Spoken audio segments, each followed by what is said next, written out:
जय श्री राम।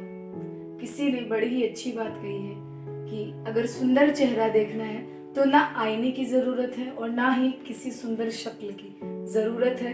तो किसी गरीब के, किसी दुखियारे के आंसू पोंछ के देखिए, उससे सुंदर चेहरा आपको कहीं नहीं दिखाई देगा। ये कहानी लॉकडाउन के पहले की ही है, जब पूरे देश में महामारी आई, पूरा देश इस महामारी से जूझ रहा था। तो दिल्ली के एनसीआर में एक कॉलोनी में एक मनोज नाम का लड़का रहता था अपनी बीवी के साथ में। जैसे बड़ी बड़ी सोसाइटियां होती हैं, आप सब जानते हैं, वहां पर नौकर, मेड, कुक आते रहते हैं। तो उनके घर में भी कुक और मेड आते थे।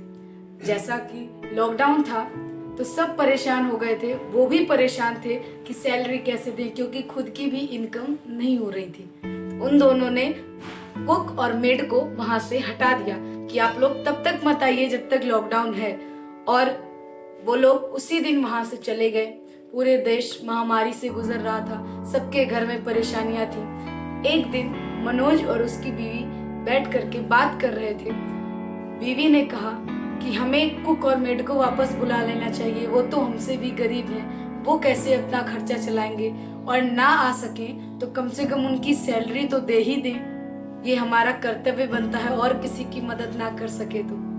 पति ने कहा ऐसे कैसे दे दें, वो तो काम भी नहीं करने आ रहे हैं, और जब आते थे तो भी ऐसा करते थे वैसा करते थे, उनकी कमियां गिनाने लगे।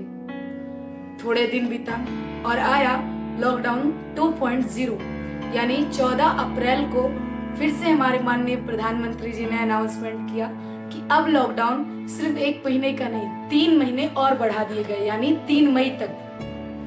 3 मई तक लॉकडाउन लगने के बाद तो सबकी हालत और खराब हो गई, फिर से सब परेशान हो गए। और जिस कंपनी में मनोज काम करता था, उस कंपनी के मालिक ने फैसला लिया कि अब हम भी अपने एम्प्लॉयज के पैसे काटेंगे, आधे कर देंगे।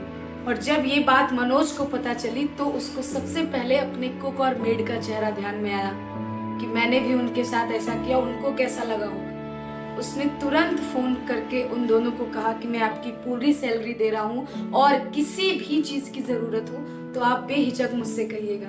उसकी पत्नी ने सुना और कहा मैंने आपसे पहले ही कहा था कि हमें उनकी मदद करनी चाहिए, क्योंकि जाके पैर न फटी बीमारी, वो क्या जाने पीर पर आई।